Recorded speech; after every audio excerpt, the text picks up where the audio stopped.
Wali Kota Makassar Muhammad Ramdan Pomanto mengukuhkan Dewan Investasi Kota Makassar.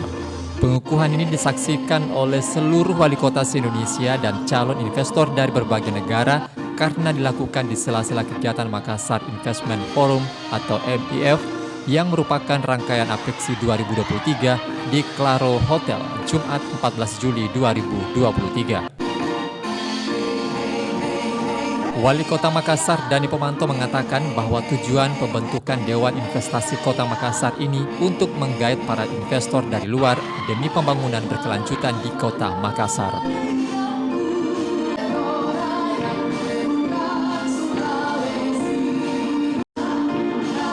Pembentukan Dewan Investasi ini adalah orang yang dipilih memiliki reputasi terpercaya dan sudah handal di bidangnya, sehingga investor baik domestik maupun internasional memiliki kepercayaan terhadap lingkungan usaha, khususnya di Kota Makassar.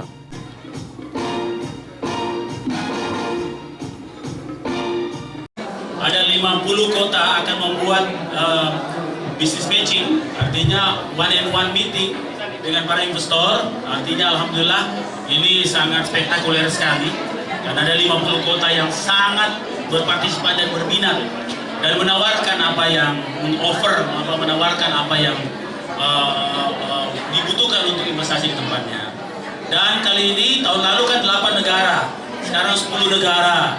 Kemudian kita bisa lihat bagaimana antusiasme teman-teman di Apeksi yang hadir di tempat ini juga, dan kami juga mengundang teman-teman pengusaha muda, kemudian Kadin, ya Sulawesi Selatan dan bahkan ke Sulawesi, dan lebih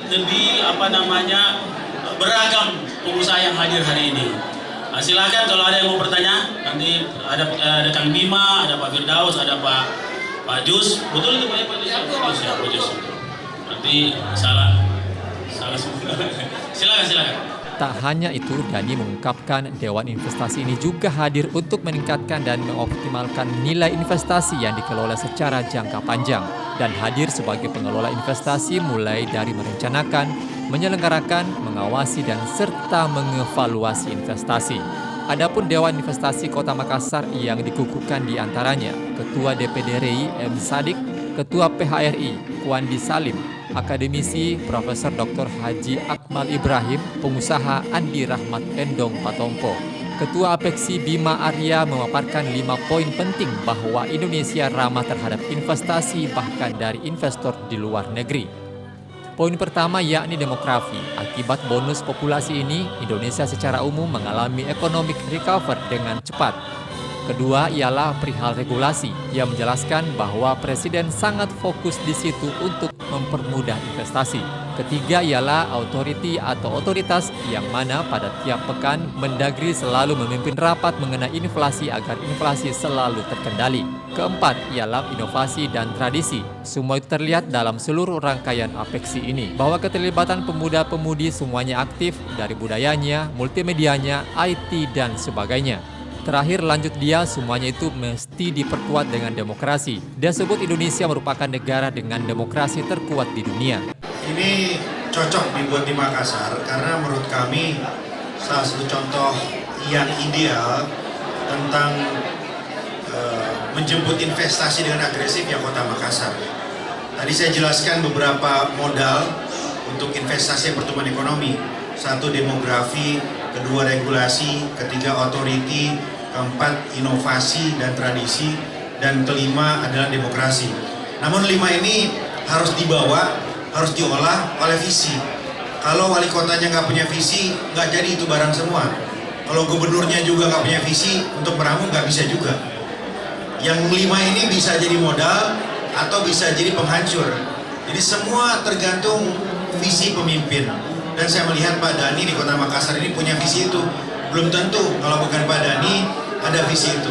Nah, mudah-mudahan ini bisa direalisasikan dan Pak Dani bisa membangun kolaborasi karena tidak bisa sendiri dengan teman-teman pengusaha, dengan aparat penegak hukum, dengan warga, dengan masyarakat dan lain-lain. Ya, jadi saya kira ini contoh bagus bagaimana pemimpin membangun kolaborasi untuk menjemput investasi. Terima kasih. Di sela-sela kegiatan ini, Kepala Dinas Penanaman Modal dan PTSP Kota Makassar, A. Zulkifli, juga melakukan penandatanganan kerjasama dengan pihak Bank Mandiri Region 10 Sulawesi Maluku, Bapak M. Ardi, selaku Asisten Vice Presiden.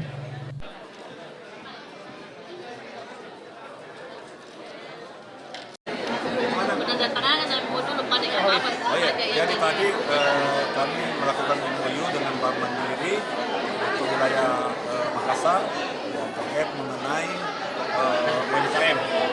Nanti binaan dari UMKM dari Kota Makassar melalui inkubator center ya dari PTSP maupun dari Dinas Koperasi itu kan akan bekerja sama dengan Bank Mandiri terkait mengenai bidang digitalisasi. Dalam hal ini barangkali bisa dijelaskan dari Bank Mandiri terkait dengan digitalisasi apa? Terima kasih Pak Karis. Jadi memang sudah komitmennya Bank Mandiri untuk selalu berupaya meningkatkan UMKM yang ada di seluruh Indonesia termasuk yang ada di Makassar. Nah, melalui kerjasama ini berharap nanti sinergi antara pemerintah kota dan Bank Mandiri gitu ya, bisa membantu para pelaku UMKM literasi keuangannya bisa jadi terbantu. Bagaimana para UMKM ini nanti melalui solusi layanan kita seperti yang terbaru ada yang namanya Living Merchant gitu ya. Ini adalah solusi di mana para pedagang kalau dia mau jualan, pencatatan penjualannya itu bisa terekor secara digital. Kalau sudah terekor secara digital, nanti otomatis performance keuangannya, laporan penjualannya itu tercatat dengan rapi. Nah, kalau itu sudah tercatat dengan rapi, UMKM ketika mengajukan modal kerja ke bank itu akan lebih mudah karena pencatatannya semua sudah terrekod dengan baik. Nah, itu bisa jadi catatan histori untuk ngajuin pembiayaan untuk memajukan usahanya. Ada syarat khusus mungkin bagi UMKM untuk melakukan peminjaman ke bank Mandiri? Kalau untuk pinjaman cukup KTP aja sama surat usaha.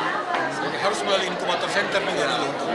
Nah, melalui inkubator itu nanti akan lebih bagus lagi karena ada proses pembinaannya ya Pak Denis ya. Kalau secara anggaran kita akan mengikuti perkembangannya nanti seperti apa yang bisa dibutuhkan seperti itu. Tapi intinya kami sudah punya layanan yang lengkap mulai dari orang mulai usaha sampai dia membutuhkan modal usaha, seluruh perjalanan bisnisnya kita punya produk dan layanan yang bisa sesuai dengan kebutuhan nasabahnya. Artinya memudahkan